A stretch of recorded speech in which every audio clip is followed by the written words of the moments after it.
I grew up in a family of 10 kids. In Congo, we all looked forward for Christmas. That day you're going to have a new outfit, new shoes, and you're going to be beautiful for one day. Like orphans, for them there's no hope because there's no parents to be able to save little money to be able to give them to go to school or to go to dress like on Christmas. That is our desire, is to come alongside these women and these children and these families and say, you are not discarded, you are special. And Christmas is a wonderful time that we have taken as a ministry to make sure they know that. Thank you for joining us today for this episode of Redemption Story Podcast. My name is Lynn Badger, and I'm here with Julie Mapatano, the founder of Redeeming Love Ministries. And today we are talking about Christmas. It is Christmas time. Amen. And time to get ready for a Christmas celebration like no other in the Congo. Amen. Welcome. And I am so happy to be here, of course, always. And thank you so much for joining us to be able to listen and to hear the story about our Christmas in Congo. So today I'm sharing with you a little bit of my experience as a girl who grew up in the village of the Luinja in the Democratic Republic of Congo. How my experience with Christmas was. Growing up, I grew up in a family of 10 kids. 10 children. So 7 girls and 3 boys. So my mom always put the stuff on layaways. And while she getting all her salary, she will just take a little bit money to be able to save money for the dresses for the high kids. Because in Congo, we all looked forward for Christmas. Because you know that day you're going to have a new outfit, new shoes, and you're going to be beautiful for one day. On Christmas Day, every kid cry who didn't get an outfit.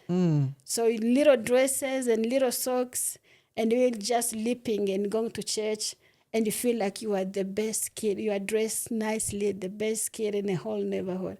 So there's like excitement that goes with it. Mm-hmm. And so our parents knew it, and we knew it as kids. And so then after church, you come home and you start like peeling the potato and cooking the rice and beans. And the highlight of that day, it was like the chicken. So you have the chicken, the smell of meat. And this was unusual. This was not a weekly or a daily occurrence. This was a special treat for Christmas. Special for every kid. And so your dress was your gift. So for here in America, I know like for me and my family, we do, like giftings for our kids. But in there, for them, it was like having that shoes and little dress, and you feel like your whole world is like the best. So here at Redeeming Love, we have been continuing with that tradition to show these children that they also have a mother, they have a father, which is God and which is you, who have been able to bless these families. So we do sometimes sweaters, we do sometimes T-shirt, we do sometimes shoes and T-shirt and clothes, and dress the women also with some new outfit, because it means a lot for them to also have something good for that time. So like orphans, for them there's no hope because there's no parents to be able to save little money to be able to give them to go to school or to go to dress like on Christmas. But now that's where we have came in to be able to be that parents they ever miss. So we have, in Redeeming Love Ministries, we have our mission is started to minister to the widows and the orphans, those that were abandoned by family or by the community, just left to be discarded, basically. And that is our desire, is to come alongside these women and these children and these families and say, you are not discarded, you are special. Yeah. And Christmas is a wonderful time that we have taken as a ministry to make sure they know that. Yes. And we thank you for the partners that have joined us in the many years that we've done this, and we continue to do this. Tell us a little bit about last year's celebration. Oh my goodness. Last year was the best Christmas ever. And just even the king was calling me. It's like, usually people come here to ask for goat in the community, but you're giving goat to people? Every family coming out from our compound with a goat on the head, and they're jumping, and they lily all the way to the road. And everyone is asking, who is this who can give goat? That's you, my friend. You have made other people really feel like, wow, there's really a God. You can give a goat to another person who you're not really expecting nothing from them.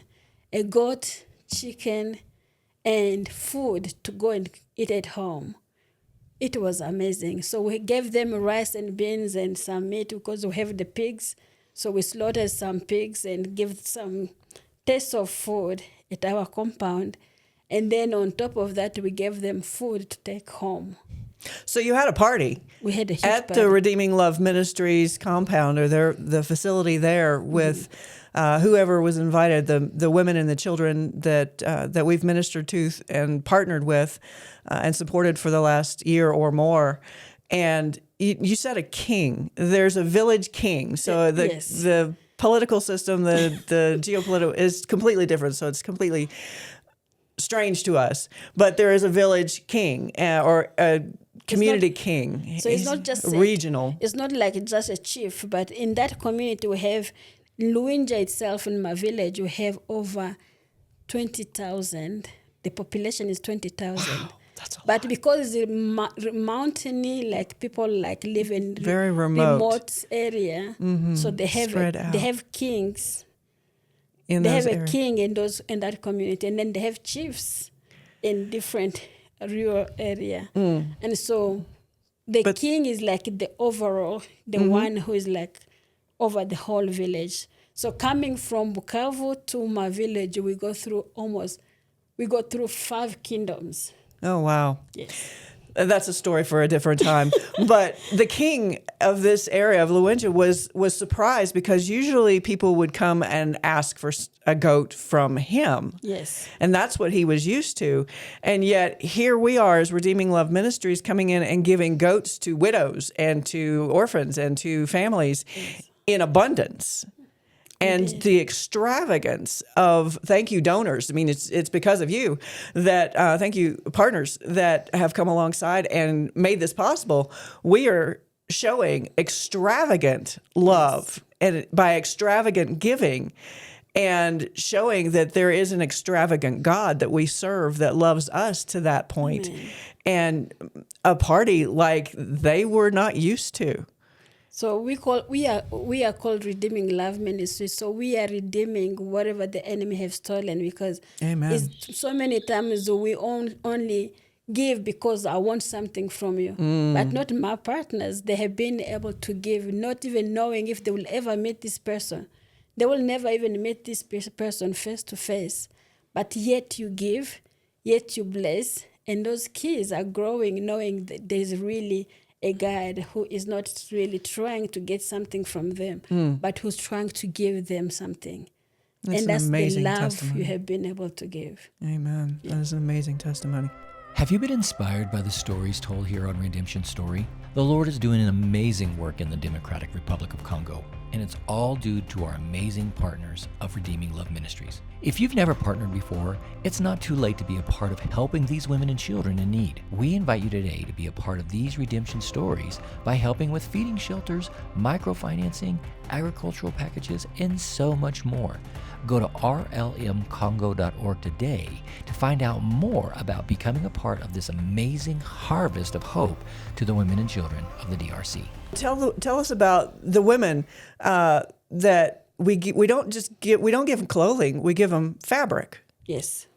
And what is I've seen the pictures, but tell us about when you give the women this colorful, like you're wearing, colorful African fabric. What's their response? What are they looking forward to? So remember, these women are women who don't normally a husband supposed to buy clothing for the wife. That's how we are used to.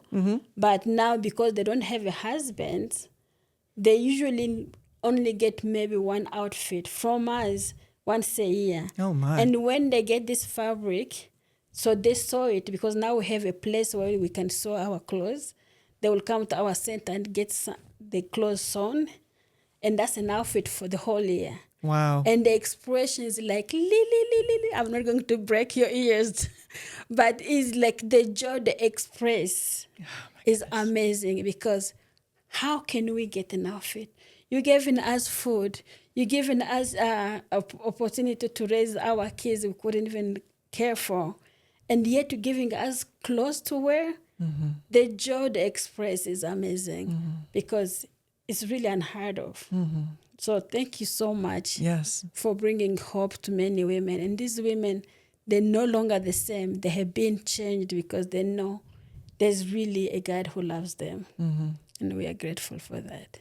And it just keeps on going. And we've talked about that with other stories. But this one, we want to focus on the Christmas. And so you've heard the stories.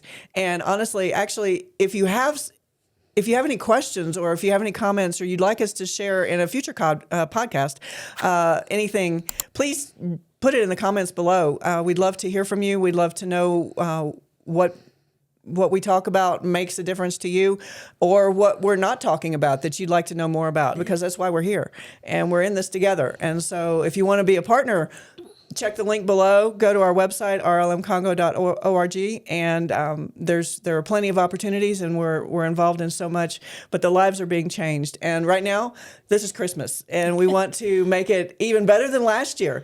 And so give an opportunity. And just to give you an idea, $10 is more than enough to buy a pair of shoes for children that walk to school, and they frequently walk to school in bare feet. Is that on dirty roads and in the rainy season? In rainy season and mud, and just so $10 for a pair of shoes. The fabric that you mentioned is that we give is about $20. That's correct. $20. We give the women a large portion of fabric where they can make their own clothes and a new outfit for the year. And a goat is expensive for them, but not so much for us. $75 will give you a goat. We'll give them a goat.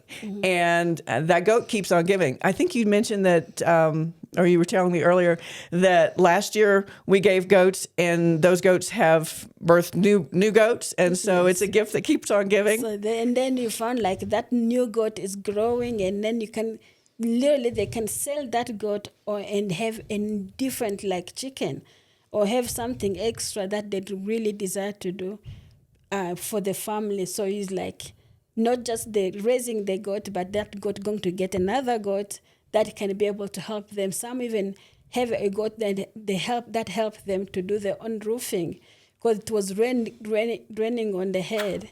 And when they sold that goat, the extra got the head from that one, they were able to buy the 10 roofing to put on roof, so they don't end up like being rained on. Oh my goodness. So it has been a huge blessing. So we never know how our gift is going to make a difference. Bless this family or bless the community. And the chicken. And chickens. Many of the kids, like when they're... These are egg-laying chickens. So it's, again, another gift that keeps on giving. So when they have like those like eggs, and the kid who are badly malnourished, if they can cook that egg or boil it and give to a kid who's badly malnourished, that helps the kid to like enough protein to be able to replenish the body of the kid.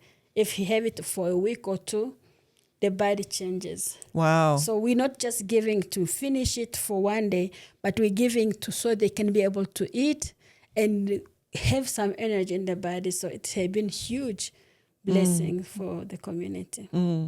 So if you want to donate money for a goat, it's $75. For a chicken, I believe it was $25 this year for a chicken. And if you want to bless an entire family that would give them fabric, shoes, a goat, and a chicken, it's $130. I mean, that's not much when we think about, personally, I go to the grocery store, and that's one trip to the grocery store for a family. And that's not much for them that going to keep on giving and maybe even give them a roof over their heads that doesn't leak. I mean, the opportunities are endless, and the opportunities for us to give and bless others is just, it's the Christmas season. It's a wonderful time to express the love of God to people that need it and that appreciate it. That's correct. And I really believe with Redeeming Love Partners, they have been a huge blessing.